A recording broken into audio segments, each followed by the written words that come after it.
የኛ ቴሪቶሪ ነው።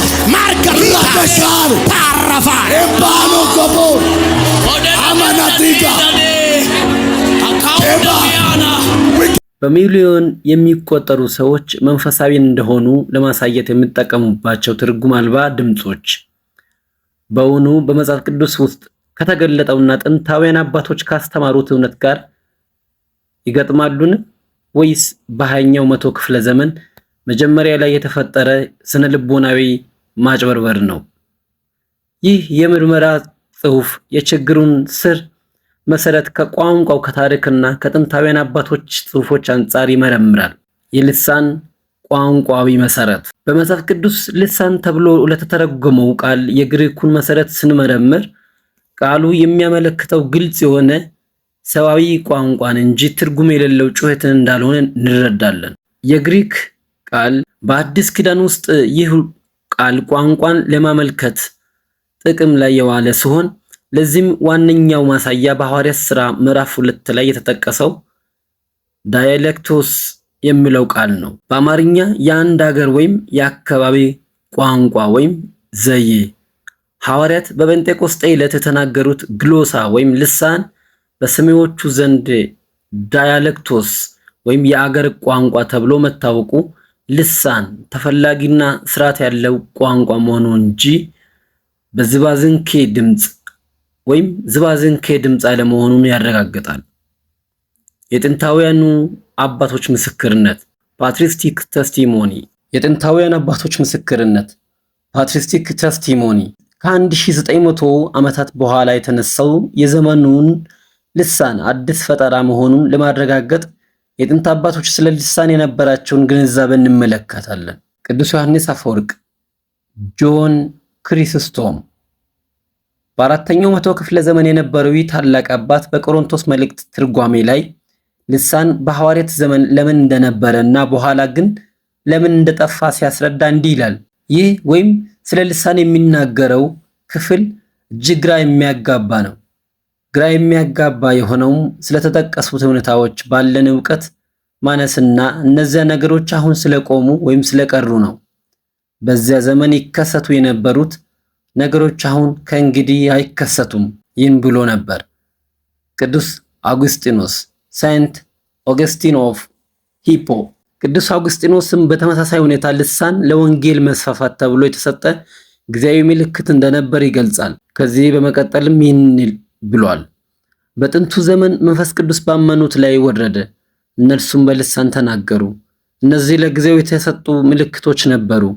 ያ ነገር ወይም ልሳን ለምልክት ተደረገ፣ ከዚያም አለፈ ቀረ ይላል። የምርመራው ጥያቄ ኢንቨስቲጌቲቭ ኩዌስችን። እነዚህ ታላላቅ አባቶች ገና በአራተኛው መቶ ክፍለ ዘመን ላይ ልሳን አቁሟል፣ ቀርቷል ብለው ካስተማሩ ከ1900 ዓመታት በኋላ በ1901 ዓመተ ምህረት በአሜሪካ የተነሳው የአዙዛ ስትሪት ንቅናቄ የመጣው ከየት ነው? አባቶች ያልተቀበሉትና በታሪክ ውስጥ ጠፍቶ የነበረው ይህ ልምምድ እንዴት በዘመናችን ለብዙዎች የማታለያ መሳሪያ ሆነ? ክፍል 1 መጽሐፍ ቅዱሳዊና ቋንቋዊ መሰረት። የዘመኑ የልሳን እንቅስቃሴ መሪዎች ልሳን የመላእክት ቋንቋ ነው ወይም ምስጢራዊ ሰማያዊ ድምጽ ነው በማለት ተከታዮቻቸውን ያታልላሉ። ሆኖም ግን መጽሐፍ ቅዱስ የተጻፈበትን የግሪክ ቋንቋና ታሪካዊ አውድ ስንመረምር እውነታው ተቃራኒ ሆኖ እናገኘዋለን። የግሪኩ ወይም ግሎሳሊያ እና ዜኖግሎሲ ትክክለኛ ትርጉም በአዲስ ኪዳን ልሳን ተብሎ ለተተረጎመው ቃል ሁለት ቁልፍ የግሪክ ቃላትን እናገኘዋለን። እነዚህ ቃላት የሚያመለክቱት በምድር ላይ የሚነገሩ ሰዋዊ ቋንቋዎችን ብቻ ነው። ግሎሳ። ይህ ቃል በብዛት ለምሳሌ በአንደኛ ቆሮንቶስ 14 ጥቅም ላይ የዋለ ሲሆን ትርጉሙም አንድ ወገን የሚናገረው ቋንቋ ማለት ነው። ቃሉ በምንም አይነት ሁኔታ ትርጉም የሌለው ድምጽ ወይም ግቤሪሽ ተብሎ ተተርጉሞ አያውቅም። ዜኖግሎሲ። ይህ ቃል በስነ መለኮት ምሁራን ዘንድ የሚታወቅ ሲሆን ትርጉሙም ያልተማሩትን ሰዋዊ ቋንቋ ወይም ፎሬን ላንጉዌጅ የመናገር መለኮታዊ ስጦታ ማለት ነው። መጽሐፍ ቅዱሳዊ ልሳን ይህ ብቻ ነው። በዘመናችን ያሉ ልሳን ተናጋሪዎች የሚናገሩት ግን ግሎሳላሊያ ሲሆን ትርጉም አልባና ስርዓት የሌለው ድምፅ ማውጣት ናን ሊንግስቲክ ስፒች ማለት ነው። ይህ ደግሞ ከመጽሐፍ ቅዱሳዊው ዜኖግሎሲ ጋር ምንም ግንኙነት የሌለው ነው። የሐዋርያት ሥራ ምዕራፍ 2 ወይም ጴንጤቆስጤ የቋንቋዎች ተአምር የልሳን ስጦታ የወረደበትን ዓላማና ሁኔታ ስንመረምር ማጭበርበሪያዎቹን በቀላሉ መለየት እንችላለን። ሐዋርያት የተናገሩት ምስጢራዊ ቋንቋ ሳይሆን ሰዎች የሚረዱት ሰብአዊ ቋንቋ ለመሆኑ የሚከተሉት ማስረጃዎች አሉ። አንደኛ፣ የልሳኑ ዓላማ the purpose በወቅቱ በኢየሩሳሌም ከ15 በላይ የሚሆኑ የተለያዩ ሀገራትና የቋንቋ ክፍሎች ተወካዮች ነበሩ። የልሳን አስፈላጊነትም ወንጌልን ለእነዚህ ሰዎች በገዛ ቋንቋቸው ለማድረስ እንጂ አየሩን በጩኸት ለመሙላት አልነበረም። ሁለተኛ፣ የሰዎች ምስክርነት the eye witness testimony በመጽሐፍ ቅዱስ ውስጥ እንዲህ የሚል ቃል እናገኛለን። የሰዎቹ ምስክርነት። ሌላው በቦታው የተነገሩ የቋንቋ አይነቶች ዝርዝር። የልሳን ስጦታ ምስጢራዊ አለመሆኑን ለማጋለጥ ቅዱስ ሉቃስ በወቅቱ በቦታው የነበሩትን ቋንቋዎች በዝርዝር አስቀምጧቸዋል። ሐዋርያት ሥራ ምዕራፍ 2 ከቁጥር 9 እስከ 11 የጳርቴ ቋንቋ ወይም ፓርቲያንስ፣ የሜድ ቋንቋ ሜድስ፣ የኢላም ቋንቋ ኢላሚትስ፣ የመስጠጦሚያ ቋንቋ ሜሶፖታሚያንን፣ የቀጰዶቅያ ቋንቋ ካፓዶኪያንስ፣ የጳንጦስ ቋንቋ ፓንቶኒያንስ፣ የእስያ ቋንቋ ኤዥያንስ፣ የፍርጊያ ቋንቋ ፕሪጊያንስ፣ የጵንፍልያ ቋንቋ ፓምፕሊያንስ፣ የግብፅ ቋንቋ ኢጂፕሽያንስ፣ የሊቢያ ቋንቋ ሊቢያንስ፣ የሮሜ ቋንቋ ሮማንስ፣ የቀርጤስ ቋንቋ ክሬታንስ፣ የአረብ ቋንቋ አረብስ። ሐዋርያት የተናገሩት ልሳን አረብኛን፣ ግብፅኛንና ላቲን፣ የሮሜ ቋንቋ የመሳሰሉ የምድር ቋንቋዎች ነበሩ። አንድም ቦታ ላይ ሰማያዊ ቋንቋ ወይም የማይረዳ ቋንቋ እንደተናገሩ አልተገለጸም። እንዲያውም ሰዎቹ ተርጉመው እንዲህ አሉ፣ እኛም እያንዳንዳችን የተወለድንበትን የገዛ ቋንቋችንን እንዴት እንሰማለን?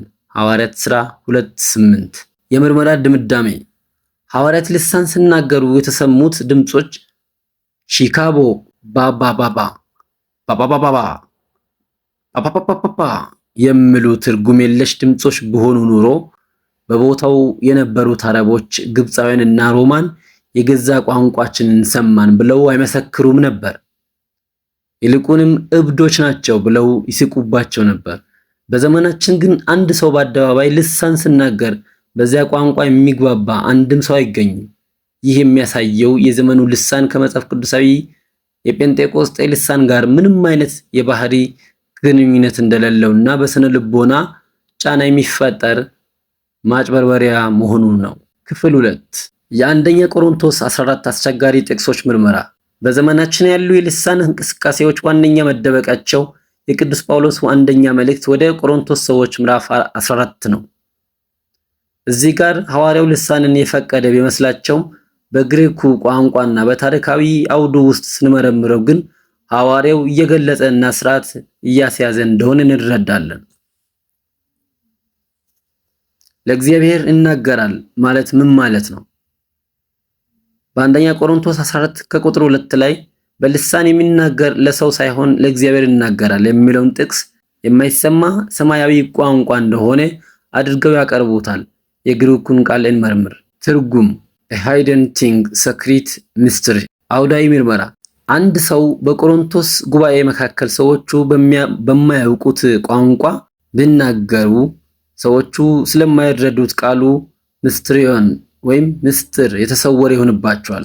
የሚሰማው እግዚአብሔር ብቻ ስለሆነ ለእግዚአብሔር ይናገራል ተባለ እንጂ ቋንቋው ከሰማይ የመጣ የመላእክት ቋንቋ ስለሆነ አይደለም።